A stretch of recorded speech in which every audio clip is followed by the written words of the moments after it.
ஒரு மந்திரவாதியின் மந்திரத்தன்மையை கட்டுப்படுத்தி தனக்கான ஒரு இருப்பிடத்தை அமைத்து கொண்டவள்தான் சிறுவாச்சூர் மதுரகாளி அம்மன். இந்த கோவில் எங்கே இருக்குன்னா, பெரம்பலூர் மாவட்டத்திலிருந்து சரியாக 8 கிலோமீட்டர் தொலைவில் இந்த சிறுவாச்சூர் மதுரகாளி அம்மன் கோவில் அமைந்துள்ளது. பெருமையாக சொல்லிக்கணும் அப்படின்னா, இது எங்களுடைய குலதெய்வ அம்பாள். இவளை வழிபடுறதே ஒரு பெரிய விசேஷங்க. இங்கே இந்த அம்பாளை நம்ம போய் பார்க்கணும் அப்படின்னா, திங்கக்கிழமை வெள்ளிக்கிழமை இந்த 2 நாட்களில் மட்டும்தாங்க பார்க்க முடியும். பாக்கி நாட்கள் எல்லாமே இந்த அம்பாள் பெரியசாமி மலையில் இருக்கிற செல்லியம்மன் கூட இருப்பதாக ஐதீகம். 1000-2000 வருடங்களுக்கு முன்பு பழமையான கோவிலுங்க. இந்த கோவிலுக்கு நம்ம போயிட்டு வந்தோம்னா பில்லி, சூனியம், திருமண தடை போன்ற பிரச்சனைகள் எல்லாமே நிவர்த்தி ஆகுங்க. அவ்வளோ ஒரு சக்தி வாய்ந்த அம்மன்க, சொல்ல வார்த்தைகளே கிடையாது. நேரில் போய் வழிபட்டு வந்தோம் அப்படின்னா மட்டும்தான் அதோட பெருமைகள் எல்லாமே தெரியும். முக்கால்வாசி பிராமின் அவங்களுக்கு ரொம்ப ரொம்ப நிறைய பேருக்கு குலதெய்வமாக இருப்பவள் இந்த அம்பாள். இதில் இன்னொரு விசேஷம் அப்படின்னு என்னன்னு பார்த்தீங்கன்னா, மாவிளக்கு எல்லாருமே வீட்டில் இருந்து இடித்து எடுத்துகிட்டு போவோம். ஆனால் பார்த்திங்கன்னா அங்கே போய் இடித்து அந்த அம்பாளுக்கு நெய்வேத்தியம் பண்ணுறது ஒரு பெரிய விசேஷங்க.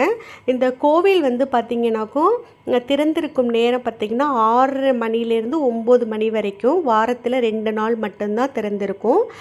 முக்கியமான பண்டிகைகள் அந்த நாட்களில் திறந்திருக்கும். அப்புறம் பார்த்திங்கனாக்கும் சித்திரை அமாவாசைக்கு பின்பு வரும் முதல் செவ்வாய் அந்த பூச்சரிதல் தொடங்கி அங்கே ஒரு 10 நாட்கள் திருவிழா ரொம்ப ரொம்ப சிறப்பாக நடக்குங்க.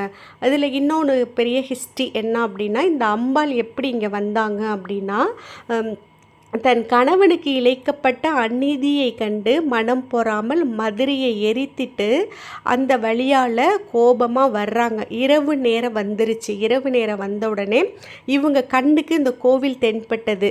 போய் இந்த கோவிலில் நைட்டு தங்கிட்டு காலையில் போகலான்னு சொல்லிட்டு அந்த கோவிலுக்கு போகிறாங்க. அங்கே போனோட தான் தெரியுது அங்கே செல்லியம்மன் இருக்கிறாங்க. அவங்க மந்திர தன்மையால் கை காலெல்லாம் கட்டி அந்த இடத்துல இருக்கிறாங்க. இவங்க போனோடனே கேட்குறாங்க. அதுக்கு அந்த அம்பாள் சொல்கிறாங்க, நீ இங்கே தங்காத, போயிடு. இங்கே ஒருத்தன் அரக்க மந்திரவாதி இருக்கான், அவன் வந்தானா உன்னையும் அடக்கிடுவான், நீ போயிடு அப்படின்னு சொல்லும் பொழுது இந்த அம்பாள் சொல்கிறாங்க, நான் அந்த மந்திரத்தை அந்த மந்திரவாதியை அடக்கிட்டேன் அப்படின்னா நான் இங்கே தங்குவதற்கு இடம் கொடுப்பீங்களான்னு சொல்லி கேட்டிருக்காங்க. அதுக்கு செல்லியம்மனோ ஓகே சொல்லியிருக்காங்க. அந்த மந்திரவாதி வர்றான். வந்த பிறகு அந்த மந்திரவாதியை அழித்து அந்த இதுலேருந்து விடுவிச்சிடுறாங்க. யாருன்னா மதுரகாளி அம்மன். உடனே செல்லியம்மன் அவங்க உத்தரவு கொடுத்த மாதிரி நீ இந்த கோவிலில் இருந்துக்குங்க, நான் எங்கள் அண்ணன் கூட பெரியசாமி மலை பக்கத்தில் இருக்குது, நான் அங்கே போய் தங்கிக்கிறேன். ஆனால் ஒரே ஒரு உங்கள்கிட்ட வேண்டுதல் மட்டும் நான் வைக்கிறேன், எந்த பூஜை செஞ்சாலும் ஃபஸ்ட்டு முதல் தீபாராதனை எனக்கு தான் ஃபஸ்ட்டு காட்டணும் அப்படின்னு சொல்லிட்டு ஒரு வேண்டுகோள் வைக்கிறாங்க. அதுக்கு மதுரகாளி அம்மனோ உத்தரவு கொடுக்குறாங்க. அதுபடி தான் இன்றளவு அந்த கோவிலில் நடந்துக்கிட்டு இருக்குது.